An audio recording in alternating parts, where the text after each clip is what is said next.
আমি এবার প্রথম অধ্যায়ের শেষ অংশটি আপনাদের পড়ে শোনাচ্ছি। ভীষ্ম দ্রোণ প্রমুখত সর্বেষাং চ মহীক্ষিতাম উবাচ পার্থ পশ্য এতাম সমবেতাম কুরুণ ইতি। এর অর্থ হলো, ভীষ্ম দ্রোণ প্রমুখ পৃথিবীর অন্য সমস্ত নেতাদের সামনে ভগবান ঋষিকেশ বললেন, হে পার্থ, এখন সমস্ত কৌরবদের দেখো। তত্র অপশ্চাৎ স্থিতান পার্থ পিতॄন অথ পিতামহান আচার্যান মাতুলান ভ্রাতॄন পুত্রান পৌত্রান সখিন তথা শ্বশুরান সুহৃদ চ এব সেনয় উভয় অপি।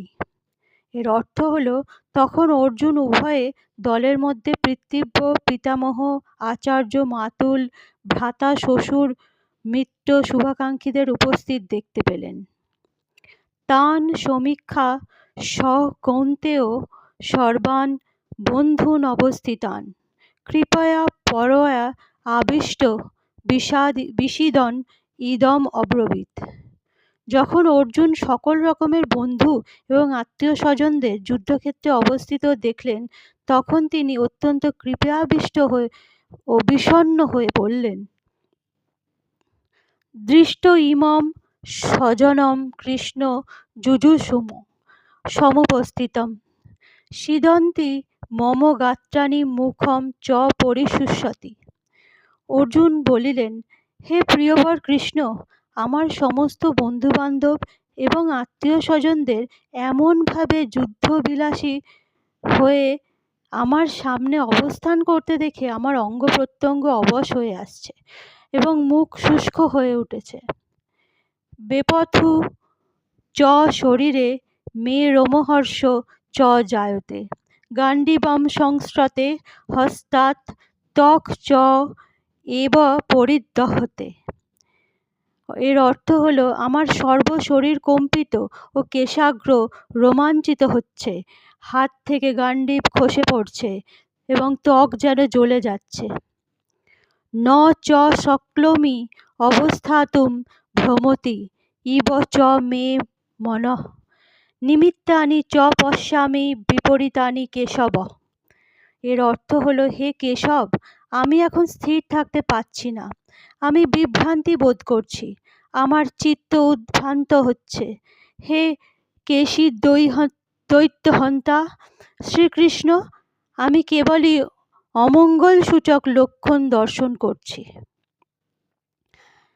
ন চ শ্রেয় অনুপশ্যামি হত্যা স্বজনম আহবে ন কাঙ্ক্ষে বিজয়ম কৃষ্ণ ন চ রাজ্যম সুখানি চ।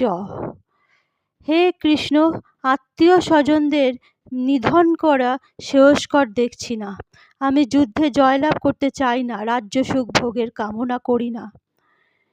কিম ন রাজ্যম গোবিন্দ কিম ভোগৈ জীবিতেন বা যেষাম অর্থে কাঙ্ক্ষিতম ন রাজ্যম ভোগা সুখানি চ। তে ইমে অবস্থিতা যুদ্ধে প্রাণান ত্যক্তা ধনানি চ আচার্যা পিতরঃ পুত্রা তথা এব চ পিতামহ মাতুল শ্বশুরা পৌত্রা শাল্যা সম্বন্ধীন তথা এতান ন হন্তুম ইচ্ছামি জ্ঞত অপি মধুসূদন। অপি ত্রৈলোক্য রাজস্ব হেতো কিম নু মহীকৃতে। হে গোবিন্দ, আমাদের রাজ্যে কি প্রয়োজন, আর সুখভোগ বা জীবন ধারণের কি বা প্রয়োজন, যখন দেখছি যাদের জন্য রাজ্য ও ভোগ সুখের কামনা তারা সকলেই এই রণক্ষেত্রে উপস্থিত। হে মধুসূদন, যখন আচার্য, পিতৃব্য, পুত্র, মাতুল, শ্বশুর, পৌত্র, শ্যালক, আত্মীয় স্বজন, প্রাণ ও ধনাদির আশা পরিত্যাগ করে আমার সামনে যুদ্ধে উপস্থিত হয়েছে, তখন তারা আমাকে বধ করলেও আমি তাদের হত্যা করতে চাইব কেন? হে সর্পাপম এব আশ্রয়েত অস্মান হত্যা এতান আততায়িনঃ তস্মান ন অর্হা বয়ম হন্তুম ধার্তরাষ্ট্রান সবান্ধবান স্বজনম হি কথম হত্যা সুখিনু শ্যাম মাধবম। এই ধরনের আততায়ীদের বধ করলে মহাপাপ আমাদের আচ্ছন্ন করবে। সুতরাং ধৃতরাষ্ট্রের পুত্রদের সংহার করা আমাদের উচিত হবে না। হে কৃষ্ণ, লক্ষ্মীপতি মাধব, আত্মীয় স্বজনদের হত্যা করে কি লাভ হবে এবং তা থেকে কেমন করে আমরা সুখী হব? যদি অপি এতে ন পশ্যতি লোভ উপহত চেতসা কুলক্ষয় কৃতম দোষম মিত্রদ্রোহে চ পাতকম কথম ন জ্ঞেয়ম অস্মাভি পাপাত অস্মাৎ নির্বতিতুম কুলক্ষয় কৃতম দোষম প্রপশ্যদ্ভি জনার্দন। হে জনার্দন, যদিও এরা রাজ্যলোভে অভিভূত হয়ে কুলক্ষয়জনিত দোষ ও মিত্রদ্রোহ নিমিত্ত পাপ লক্ষ্য করছে না, কিন্তু আমরা কুলক্ষয়জনিত দোষ লক্ষ্য করেও এই পাপ কাজে কেন পবিত্র হব? কুলক্ষয়ে প্রণশ্যতি কুলধর্মা সনাতনা ধর্মের নষ্টে কুলম কৃতস্নম অধর্ম অভিভবতি উত। কুলক্ষয় হলে সনাতন কুলধর্ম বিনষ্ট হবে এবং তা হলে সমগ্র বংশ অধর্মে অভিভূত হবে। অধর্ম অভিভাবত কৃষ্ণ প্রদুষ্যন্তি কুলস্ত্রিয় স্ত্রীষু দৃষ্টাসু বাঞ্চেয় জায়তে বর্ণসংকর। হে কৃষ্ণ, অধর্মের দ্বারা অভিভূত হলে কুলবধূগণ ব্যভিচারে প্রবৃত্ত হয় এবং হে বাঞ্চেয় কুলস্ত্রীগণ অসচ্চরিত্রা হলে অবাঞ্ছিত প্রজাতি উৎপন্ন হয়। শঙ্কর নরকায় এব কুলঘ্নানাম কুলস্য চ পতন্তি পিতর হি এষাম লুপ্তপিণ্ড উদক্রিয়া। অবাঞ্ছিত বর্ণসংকর সন্তান উৎপাদন বৃদ্ধি হলে কুল ও কুলঘাতকেরা নরকগামী হয়। সেই কুলে পিণ্ডদান ও তর্পণ ক্রিয়া লোপ পাওয়ার ফলে তাদের পিতৃপুরুষরাও নরকে অধঃপতিত হয়। দোষই এতই কুলঘ্নানাম বর্ণসংকর কারকই উৎসাদ্যন্তে জাতি ধর্মা কুলধর্মা চ শাশ্বতা। যারা বংশের ঐতিহ্য নষ্ট করে এবং তার ফলে অবাঞ্ছিত সন্তানাদি সৃষ্টি করে, তাদের কুকর্মজনিত দোষের ফলে সর্বপ্রকার জাতীয় উন্নয়ন প্রকল্প এবং বংশের কল্যাণ ধর্ম উচ্ছন্নে যায়। ফলে সনাতন জাতি ধর্ম ও কুলধর্মও বিনষ্ট হয়। উৎসন্ন কুলধর্মানাম মনুষ্যানাম জনার্দন নরকে নিয়তম বাস ভবতি ইতি অনুশ্রুতম।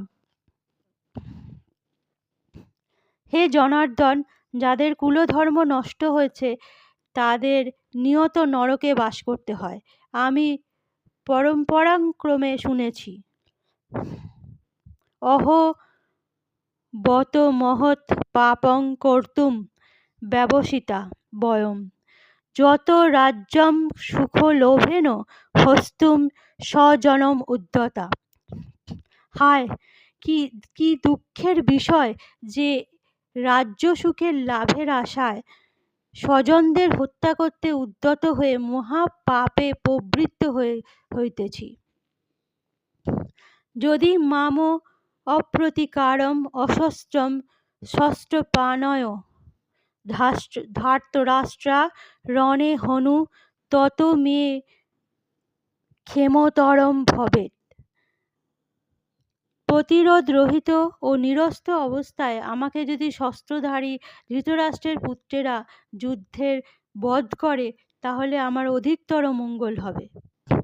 এবং উক্তা অর্জুন সংখ্যে রথোপস্থ উপবিশত বিসৃজ্য সশরম চাপম শোক সংবিঘ্ন মানস।